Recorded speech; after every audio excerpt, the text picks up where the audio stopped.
Aujourd'hui, je vous montre comment est-ce qu'on passe de ça à ça. Et vous allez voir, c'est super facile à faire.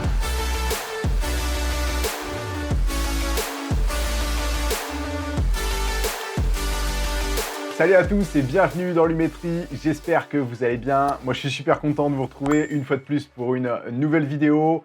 Avant de commencer, il y en a quand même pas mal d'entre vous, que ce soit en commentaire des vidéos YouTube ou même sur Instagram, qui m'ont demandé d'analyser leurs vidéos. Et je me suis dit que ça pourrait être une bonne idée de créer une vidéo là-dessus, comme ça me permettra de vous découvrir à travers votre travail et puis de pouvoir vous aider si vous avez des questions ou quoi que ce soit par rapport à vos vidéos, ça pourrait être justement une bonne occasion pour pouvoir évoluer et progresser dans la vidéo. Donc si ça vous intéresse, dites-le moi en commentaire, ça va être ça qui va être le principal facteur. Si vous êtes nombreux à me dire en commentaire que vous êtes intéressés par une vidéo d'analyse de vos propres vidéos, ça me fera super plaisir de pouvoir créer une vidéo par la suite. Donc je vous laisse me dire ça en commentaire. Aujourd'hui, on va voir donc pas à pas comment stabiliser une vidéo en post-production et vous allez voir cette technique, ça va vous permettre d'être encore plus créatif, de créer encore plus de choses.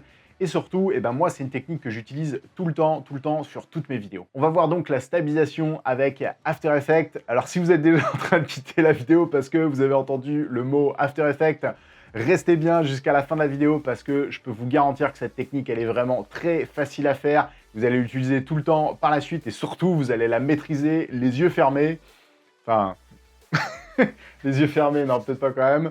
Mais surtout, d'un point de vue créatif, vous allez pouvoir déjà avoir encore plus d'inspiration grâce à cet effet-là, parce que ça va vous permettre déjà dans un premier temps d'être encore plus créatif et puis de trouver plein d'idées vraiment très cool à faire en post-production. Et surtout, ça peut aussi vous sauver la mise. Si par exemple vous avez un plan, vous avez filmé à la main et qui n'est pas vraiment stable, cette technique-là, elle va vous permettre de solutionner une mauvaise stabilisation qui a été faite en tournage. On commence donc avec les prérequis, ça va être déjà de filmer au ralenti, donc 50 images par seconde ou plus. Mais si par exemple vous avez filmé à 25 images secondes ou même 30 images secondes, vous allez voir cette technique-là, elle va aussi fonctionner parce que je vais vous expliquer un peu 2-3 petites techniques sur After Effects. Il faut filmer aussi en 4K, vous le savez, le 4K c'est quand même une résolution qui est quand même beaucoup plus facile en post-production parce qu'on va pouvoir notamment cropper dans l'image. Mais si vous avez filmé au ralenti et que votre caméra ne vous permet pas de filmer au ralenti en 4K, en 1080, vous allez voir, ça va aussi fonctionner. Et pour la caméra que vous utilisez, peu importe la caméra que vous utilisez, que ce soit une GoPro, une Insta360, une caméra normale ou même un téléphone, vous allez voir, ça va fonctionner sur n'importe quel plan. Alors, il y a aussi une technique qui existe sur Premiere Pro et qui est d'ailleurs très bien. Moi, je l'utilise très souvent aussi sur pas mal de projets, mais il y a déjà une vidéo qui a été faite et ça a été fait par Maxime de la chaîne Pile et Face. Et c'est une vidéo qui est vraiment super parce qu'il va vraiment en profondeur dans la stabilisation sur Premiere Pro. Donc je vous mets le lien juste ici, vous allez pouvoir aller checker sa vidéo si vous voulez plutôt rester uniquement sur Premiere Pro. Vous allez voir, c'est une technique qui fonctionne très bien la plupart du temps. Donc on se retrouve dans Premiere Pro avec notre clip de l'hélico là qui n'est pas hyper utilisable. Ce clip-là, ce shot-là, je l'ai pris en hélico, je l'ai fait à la main parce que l'hélico passait juste à côté de nous et j'avais envie de capter le moment. Mais vous avez vu, ce plan-là, il n'est pas vraiment utilisable tel quel. Et vous allez voir, grâce à cette technique sur After Effects, on va pouvoir utiliser ce plan-là. Donc là, je vous montre un peu le workflow entre After Effects et Premiere Pro. Donc là, on va aller cliquer sur notre clip juste ici. Je vais faire remplacer par une composition After Effects. Ici, on va pouvoir enregistrer notre projet. Donc là, je vais mettre Stab Hélico 2, fait entrer. Et là, notre clip, on se retrouve avec un clip qui est importé dans After Effects. Alors ici, on va se servir de 2 touches seulement. Ça va être le V. Le V, ça va me permettre de sélectionner mes éléments. Comme là, je peux ajuster le zoom. Donc là, je vais être en plein écran. Ça va être beaucoup plus facile. Je peux zoomer un peu dans mon image et le H, ça va me permettre de déplacer mon image, mais sans déplacer, par exemple, dans Premiere Pro, là, si je le fais, ça risque de déplacer mon image, la position de l'image que vous avez vu. Là, si je le fais, en fait, mon plan, ma séquence, mon plan, il ne déborde pas de ma séquence. Donc la première chose à faire, ça va être de regarder quel est l'élément sur mon image que je vais voir apparaître du début à la fin du plan. Donc ça, c'est super important. Si par exemple je me dis, la petite LED là qui est juste ici, elle reste du début à la fin, ok, je vais regarder un peu, Et ben, dans le manque de bol, elle s'éteint au bout d'un moment, donc ça va pas forcément être un super bon repère. Pareil, le rotor arrière, juste ici, je suis pas sûr. Ouais, je suis pas sûr. Moi, je prendrais plutôt le rotor juste ici, là, le rotor principal. Donc là, je vais pouvoir, pareil, je vais pouvoir zoomer un peu. Donc H, ça me permet de déplacer mon image. Donc là, on va se mettre comme ça. Ici, on va aller chercher dans suivi, juste là. On va cliquer sur suivi de mouvement. Normalement, vous devez avoir ça qui s'affiche. On va pouvoir le prendre. Je dézoome. Je me remets sur mon hélico, là, sur le rotor. Juste ici, c'est pas mal. Ok, je vais le mettre sur le rotor parce que c'est l'élément que j'ai envie de traquer. Donc ici, c'est l'hélico entier que j'ai envie de traquer. Donc, il n'y a pas besoin d'être trop précis sur le tracking parce que moi ici, je veux stabiliser l'hélicoptère et le décor autour, je m'en fous. Je veux juste stabiliser l'hélicoptère. Donc là, ce que je vais faire, c'est que je vais aller prendre avec V, je vais pouvoir prendre le premier carré qui est à l'intérieur. Et là, je vais pouvoir agrandir. Vous allez voir, ça va agrandir aussi mon deuxième carré juste ici. Là, on va se faire la forme à traquer. Donc, le carré intérieur, ça va être l'endroit que vous voulez traquer. Et le carré qui est à l'extérieur, ça va être la zone de recherche pour le tracking. Plus vous allez le faire grand, plus le logiciel il va être très lent dans la recherche de tracking. Donc moi, je vous conseille de faire une zone qui est à peu près... ouais, à peu près comme ça. De toute façon, il faut s'ajuster. En fait, c'est vraiment en fonction de chaque clip. Il n'y a pas vraiment de règles pour ça, mais c'est à vous de vous ajuster. Si vous lancez votre tracking et vous vous rendez compte que c'est super lent, bah, réduisez un peu la box. Une fois qu'on a sélectionné notre point juste ici, on va aller dans Options. Ça, c'est important parce que ça va vous faciliter la vie. On va aller juste ici et on va aller sélectionner Arrêter le suivi. Lorsqu'on traque un objet, et ben parfois on a des pertes, mais après vous pouvez modifier la valeur, là vous pouvez la mettre à 75%, etc. 90%, moi ça marche quand même relativement bien. Donc voilà, une fois que c'est fait, vous faites OK, et là on va pouvoir lancer le tracking. C'est parti, vous avez vu, il y a déjà eu un arrêt, vous avez vu, on est passé quand même de là à là. Donc là, je peux déplacer mon point de nouveau sur le rotor pour lui faire comprendre que bah, moi, c'est cette partie-là. Vous avez vu, il m'a fait un point ici. Il a commencé à traquer ici, ensuite, il est venu là. Ce que je peux faire, et ça, vous allez pouvoir le faire tout au long du tracking, c'est que vous allez pouvoir prendre le point et vous allez pouvoir le déplacer. Ok, on va dézoomer un peu. Ouais, pas trop non plus.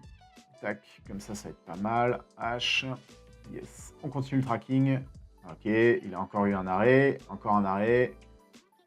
Ok. Ouais, vous avez vu, on a quand même... Là, le tracking, c'est pas fou du tout.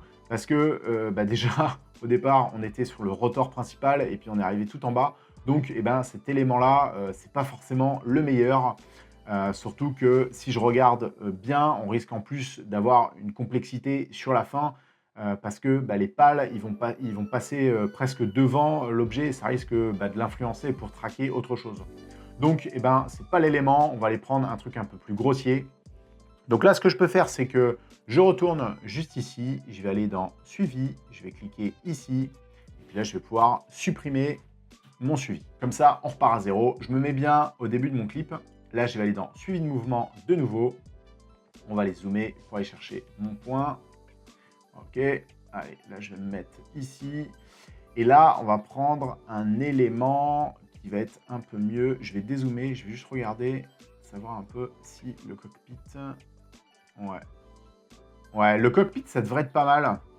Ouais, le cockpit, ça devrait être pas mal parce qu'il est presque tout le temps... Ouais, il y a juste l'angle qui va changer, mais on va tester. On va voir, je pense que le cockpit, ça peut être pas mal. Je vais venir mettre mon point... Juste ici, donc pareil, j'agrandis ma box. Là, je vais la faire un petit peu plus grande. Comme ça, je vais indiquer à After Effects que c'est toute cette zone-là que je veux traquer. Et là, ouais, on va pas trop la faire grande non plus pour que ça aille un peu plus vite. On va tester comme ça. Pareil, option 90%, arrêt du suivi, c'est good. Là, il y a une autre option aussi que vous pouvez tester de temps en temps quand vous avez, par exemple, un tracking qui se fait relativement mal. Et ben, vous pouvez tester aussi avec les couches RVB ou la saturation. D'origine, c'est sur luminance, mais vous pouvez aussi tester ces deux autres modes. Parfois, moi, je le fais de temps en temps, et ben, ça me permet de mieux traquer l'objet en fonction de votre image. de la luminance, de la saturation, des courbes RGB que vous avez, ben, ça peut un peu mieux traquer, donc ça peut être une option. Généralement, quand on laisse sur luminance, ça suffit, mais voilà, je vous donne l'option, comme ça peut être pratique dans certains cas. Je fais OK, je dézoome, et là, on va pouvoir lancer mon tracking. Let's go. Ouais, vous avez vu, rien à voir avec ce qu'on avait avant. Là, ça traque, et vous avez vu, j'ai pas encore eu d'arrêt à faire. Ouais, ça traque vraiment parfaitement. Là, on vient d'avoir un arrêt. Donc pareil, je vous le disais, si jamais j'ai un point là, le tracking m'a fait un truc un peu bizarre parce que, je sais pas, il y a eu un petit bug à cause du mouvement de caméra, et ben c'est pas grave, je prends mes points, boum, je les réaligne. Vous avez vu, ma courbe, elle est là, boum, elle continue comme ça. OK, et puis je vais réaligner mon point juste ici, et c'est parfait. Là, vous avez vu, ça a un peu changé de place. On était ici et on est arrivé ici au niveau de tracking, mais c'est pas grave, ça me gêne pas parce que c'est cette partie-là, l'hélico, que j'ai envie de traquer. Donc là, ça va fonctionner. Je vais dézoomer, on continue, je fais lecture. Ok, là, on a encore un arrêt. Et là, je vais aller jusqu'au bout de mon tracking. Vous avez compris un peu le principe. Une fois que c'est fait, je vais pouvoir aller cliquer juste ici, dans ma boîte ici. Je vais aller chercher un nul objet. Ensuite, une fois que c'est fait, je vais pouvoir aller définir la cible juste ici. Je vais faire OK sur mon objet nul, qui est juste là. Je fais OK. Et ensuite, le dernier truc, c'est que je vais faire appliquer. Et là, normalement, vous devriez avoir du rouge partout. Donc là, je vais remettre ajuster comme ça. Normalement, vous devriez avoir du rouge partout. Comme ça a pris en compte le tracking. Ensuite, je vais venir ici, je vais faire nouveau caméra. Là, on va faire OK, on n'a rien à toucher. Ici non plus, on fait OK. Et maintenant, ce qu'on va faire, c'est qu'on va prendre ce petit truc-là, et je sais pas comment ça s'appelle d'ailleurs, aucune idée, mais on va faire un lien entre notre caméra et notre objet nul. On va juste cliquer comme ça. Comme ça, vous avez vu que là, on est sur l'objet nul qui est sélectionné juste là. Et là, le dernier élément qu'on va avoir à faire, ça va être de cocher la petite box qu'on a juste ici, les deux petites boxes là. Ça va me permettre d'activer la stabilisation. Et vous avez vu, là, j'ai pas mal de crop, j'ai pas mal de pertes dans mon image pour réussir à stabiliser. Mais vous avez vu que le rendu, eh ben, il est quand même pas mal, hein. Par rapport au plan qu'on avait au départ, et ben là, j'ai de nouveau un plan qui est utilisable. Maintenant, ce qu'on va faire, c'est qu'on va regarder un peu dans mon image l'endroit où ça crop pas mal. Ok. Ouais, on a quand même des pertes un peu. Donc là, je vais être obligé de cropper un peu dans mon image. D'où l'importance, vous avez vu, de filmer en 4K parce que, eh ben, on va pouvoir cropper un peu dans l'image sans perte de qualité. Donc vous avez vu là l'importance, eh ben, de filmer en 4K et au ralenti parce que, eh ben, le nombre d'images par seconde, ça a facilité un peu le travail du logiciel pour pouvoir traquer votre élément. Mais comme je vous le disais, si vous avez filmé en 4K et en 25 images par seconde, eh ben, ça a fonctionné. C'est juste qu'au niveau du tracking, eh ben, vous allez peut-être un peu plus vous amuser à déplacer les petits points, mais ça a fonctionné. Au final, le résultat va être le même. Mais je vous recommande quand même de filmer en 50 images par seconde ou plus. Ça a vraiment facilité le tracking. Donc là, vous avez vu, on a quand même pas mal de crop dans mon image, surtout à la fin, c'est assez big. Et là, ce qu'on va faire, c'est qu'on va pas être obligé de zoomer dans mon image. Je vais zoomer un petit peu quand même. Je vais appuyer sur S, ça me permet de cropper. Là, je vais cropper un petit peu. Ouais, comme ça, c'est pas mal. Je vais me mettre ici, on va se mettre à 30%, c'est pas mal. Comme ça me permet de bien voir où est le cadre. Ici, on va pouvoir avancer un peu dans l'image. Ouais, on y est presque, hein. Ouais, on y est presque, ouais. À part à la fin où ça déborde un peu trop. Donc là, on va faire un truc. On va recliquer sur notre clip ici. Et cette fois-ci, on va appuyer sur P pour position. Là, je vais venir activer un petit keyframe qui va s'afficher juste ici. Et là, on va pouvoir déplacer l'image. Moi, je vous recommande de ne pas trop faire de points. Sinon, eh ben, ça va un peu, pas annuler votre stabilisation, mais ça va faire un effet vraiment bizarre. Donc, moins de keyframes vous mettez, mieux ça va être. Donc là, je me déplace dans mon image pour voir l'endroit où ça sort. Ouais, vous avez vu, juste ici, ça sort. Donc là, je peux reprendre un peu mon image. Ok, ouais, je vais essayer de la remettre à peu près comme ça. Ça devrait être pas mal. Je reviens au début, je contrôle à chaque fois hein, de voir si ça sort pas de l'autre côté. Ok, là on continue. Ouais, ici ça sort. Je vais continuer parce que après on a vu que ça sortait énormément. Ouais, ici ça sort vraiment beaucoup. Donc là je peux me mettre ici. Et là vous avez vu, je vais remettre mon clip au centre. Là, j'ai un nouveau keyframe qui est affiché. Je vais revenir un peu en arrière. Ouais, ici, ça sort encore beaucoup. Et au-dessus aussi. Donc là, ce qu'on va faire, c'est que je vais me mettre par là. Ok, je vais réajuster comme ça. C'est pas mal. Là, je vais bien contrôler.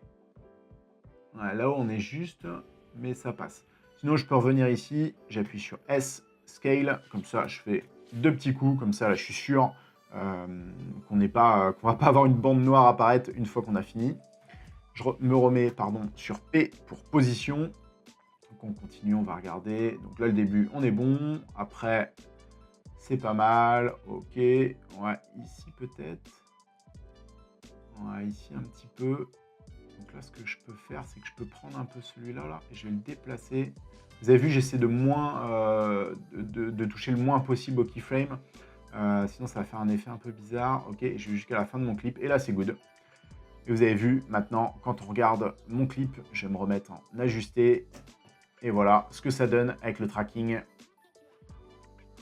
Et vous avez vu, c'est quand même hallucinant par rapport à ce qu'on avait au départ. Un objet qui bougeait, qui n'était pas du tout stable. Et là, on a quand même réussi à avoir un résultat qui est utilisable. Et on n'a pas non plus de déformation un peu bizarre, pareil, sur le décor. Quand on regarde, ça a vraiment traqué parfaitement l'hélico, donc c'est quand même très cool cette technique. Une fois que c'est fini, je fais CTRL S pour sauvegarder et ensuite là je vais pouvoir fermer After Effects et là on peut regarder. C'est quand même génial, vous avez vu cet effet là, c'est vraiment trop bien et d'un point de vue créatif, vous pouvez créer tellement de choses. Donc c'est quand même vraiment stylé. Par rapport à ce qu'on avait au départ, ça nous permet maintenant de pouvoir utiliser ce plan-là qui n'était pas du tout utilisable au départ. Vous l'entendez très souvent sur YouTube, mais je vous assure, c'est super important. Si le contenu que je vous propose vous plaît, c'est de vous abonner parce que comme ça me montrera que mon contenu vous plaît, le contenu que je vous propose vous plaît. Et d'ailleurs, si cette vidéo-là, elle vous a plu, n'hésitez pas à me le dire en commentaire, juste un petit merci ou quoi que ce soit, ça fera déjà super plaisir de pouvoir discuter avec vous. Et puis pour moi, ça sera un très bon indicateur que cette vidéo vous plaît. C'est la fin de la vidéo, j'espère que ça vous aura plu et surtout que ça va vous permettre de progresser en post-production. On se retrouve donc dans quelques jours pour une prochaine vidéo. D'ici là, portez-vous bien et faites des vidéos.